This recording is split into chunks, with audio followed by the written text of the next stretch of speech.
Gender roles and homosexuality in space, Lyrians and on Earth, and past lives. Hello again. Thank you for being here with me once more. I hope you are very well today. I am Marie. Hello, welcome to my channel. This information can be seen as science fiction, or as the viewer sees best, and I post it for entertainment purposes only. Still, I take my information very seriously, and for whoever has eyes to see. This is somewhat of an icky subject, and I'm not sure how YouTube will take it, so I will do my best to say things with as few roundabouts as possible, yet I may still use indirect language here and there. I know this subject interests many people on Earth, and it looks like everyone has been avoiding it, perhaps even for years. For clarity, please watch this video until the end, as it may trigger some of you, and I constantly twist and turn on this subject, giving multiple points of view. In other words, please let me finish my point. As most, if not all, Lyrian humans and their cultures in space and far from Earth usually remember their past lives, reincarnation is obvious and taken for granted.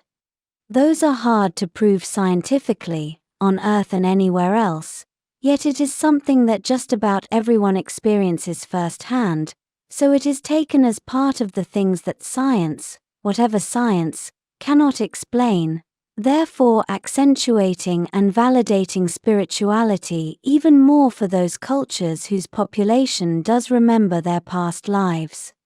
As I started to explain in my previous video about this subject, remembering past lives has a very strong and even critical effect on the lives of individuals, and on their culture and society, on its values and how it is molded. On Earth, the few individuals who do remember their past lives are mostly ostracized. Taken as liars, or at least as curiosities, as they have only anecdotal evidence at best, they are not taken seriously by Earth's culture and science. Yet we must also remember the fact that all things spiritual and mind-expanding are always diminished and belittled by cultures on Earth, this mostly for population control purposes. There are simply not enough people to cause or to impose a change on society's values on Earth, by the simple fact of remembering their past lives.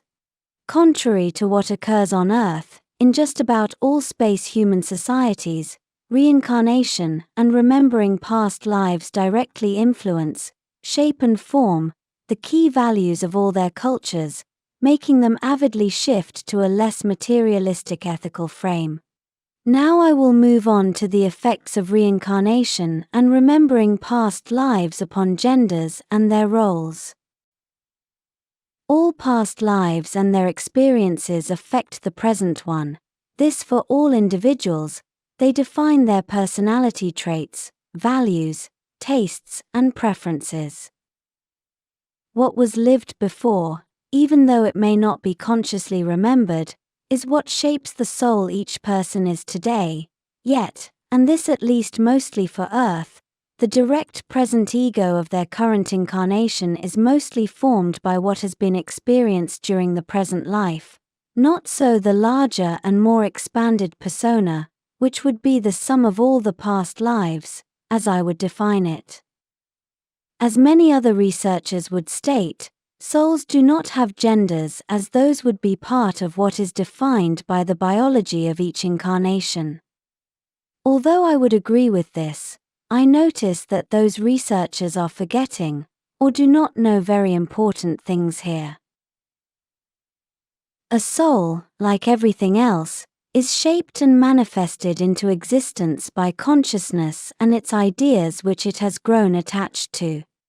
Therefore, souls as such may not have any gender, yet, after countless incarnations where they have been one or another, they do have a strong preference to be of one specific gender when they are incarnated in a biological body.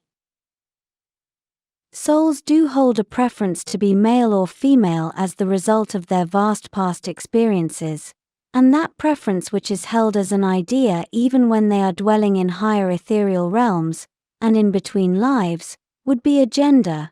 Therefore souls do have genders, but only as a soul would understand gender, as an idea based on memories, yet those ideas will logically define if a soul will be male or female in their next incarnation. One thing that defines Lyrian human star cultures is that they are mostly made of old souls, those who have had countless incarnations and therefore are very experienced, even more so when they hold clear past life memories, as many can effectively shift their ego self from one incarnation to the next, even to the point where they can continue with their past job or life plan. Space Lyrian humans, who are mostly experienced old souls, with clear past life memories which define their present life consciously, and shape the values of the society they are collectively manifesting, means that all their preferences and their identity self are strong and well established in each one of them, therefore their gender and sexual preferences are very clear for them as well. All this I just explained means that homosexuality is virtually non-existent in any advanced Lyrian human stellar culture, because having well-established, solid and clear life preferences directly reflects onto the gender of the biological body each soul will incarnate in. If a soul has a preference towards males, it will incarnate into a female body to have the biological machinery and anatomy which will allow that soul to be with a male most effectively, as designed by nature. The reverse is as well. If a soul has a sexual preference for being with females, it will incarnate into a body with a congruent male anatomy to function with a female partner. It is as simple as that. Yet there are other more complicated factors which also determine why a soul would prefer to incarnate into a male or a female body.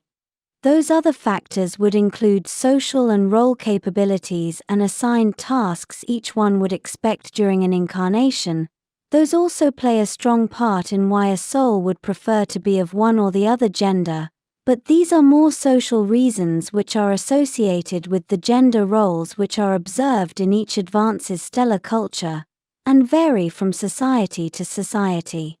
But even considering this last factor, souls still end up having a firm and clear preference for being a member of one or the other gender, as there are only more factors to consider, which are also in the mix, but the end result is the same. Souls who are members of those advanced stellar Lyrian human cultures have a well-established preference for being male or female. Their identity is clear and firm because their society also is clear and firm, one defining, creating and manifesting the other in harmony. All this is unlike what is going on Earth, whose society and culture are defined by the precise opposite. Earth culture, which is one culture, even though from down there it is thought to be the sum of several, yet when observed from outside it is quite clear to all of us space humans that it is only one matrixed, fragmented, chaotic, human Lyrian culture, based on institutionalized lies, compulsive manipulation, mind control, and extreme gaslighting of souls. On Earth nothing is what it seems, there is no firm knowledge, and no true congruent ethical frame. Confusion and chaos reign on Earth, and have so for a very long time. It is only logical to see how that confusion is also imprinted onto the souls who constantly reincarnate there, and who have no way to form a strong identity self. Furthermore, souls who previously during past incarnations did have a strong identity self, end up trapped in the claws of the extreme gaslighting and social mind manipulation of the matrix on Earth, which causes them to stray from their most basic frame, including the one which dictated why they were born male or female. This causes disharmony between what the experienced soul who has based its clear preferences on the experience gathered during its countless past lives, and the strong gaslighting and social pressure to accept, and even want to be a transgender. Many souls on Earth are so confused by a chaotic and illogical social structure that they have lost their identity, especially the one that they formed during their past lives, yet most have lost it temporarily, and while under the hypnotic influence of the media and peer pressure, only to get their sanity back, but only too late as they may have already gone through an artificial gender change. As those are basically irreversible, there are now countless cases where those repented individuals fall into deep depression, and even end up taking their own lives in an attempt to escape the suffering. The media is playing a very strong role here, and as I see things, it is another example of how the true rights of a minority are weaponized by the controllers of Earth, to further an obscure purpose or purposes, which are to cause a drastic drop in population, and to destroy concepts such as the family and its ethical values and their associated social roles, all for population management and control, and an effective social reset. Going in deeper, as seen from higher above in the astral planes and other high existential realms, souls know what they are getting into. Earth is about the only place where a Lyrian human can experience homosexuality, and the social norms and roles associated with it. An experience is an experience, and it is perfectly valid for those who need it, so souls do enter Earth purposefully to experience that. The problem is that the rights and needs of that minority are being used to destroy social structures, such as the family, or traditional gender roles, which are contrary to what the Cabal needs to control and reset Earth society. The controllers know humans better than they know themselves. They know that minorities will defend their rights, therefore while they are at it, they will work for them as sentinels, or useful idiots, who will defend the Cabal's plans, not knowing that they are doing so, and therefore also working for their own destruction. And this goes for all weaponized minorities, not only the same gender movement. They all add up to produce an enormous socio-cultural effect, and a drastic drop in population, yet very few people can connect all those agendas together, as they only see them as isolated events. For example, feminism, and its counterpart, men going their own way movement, are connected to the gender ideology, as they add up with other agendas to create a strong population control and reduction effect. As a side note here, we are aware that there aren't too many people on the planet. It is just another matrix illusion, because the Cabal has managed to centralize population onto great cities that are human farms, and those are the overpopulated areas, not the entire planet. Yet people cannot believe that there isn't any overpopulation, as all they can empirically see is the overpopulated urban center in which they live, but that is another subject.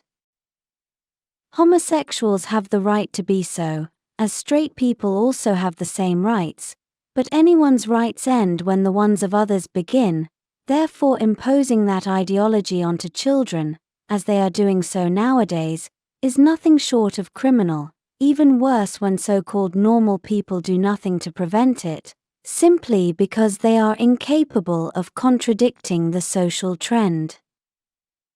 And this is a clear indication that they lack a firm sense of identity and ethical frame. This is not a video against the gay community, it is an awareness heads up, because it is being used and weaponized against others, and as I said above, anyone's rights end when the ones of others begin. And as for myself, because I know just about all of you want me to say it, I am a straight girl, and I remember having been female, over and over again, throughout all the past lifetimes I can remember, and by the way, I am not a feminist. This will be all for today. As always, thank you for watching my video, and for liking, sharing, and subscribing for more. It helps this channel grow a lot. And I hope to see you here next time. With much love, your friend. Marie swore.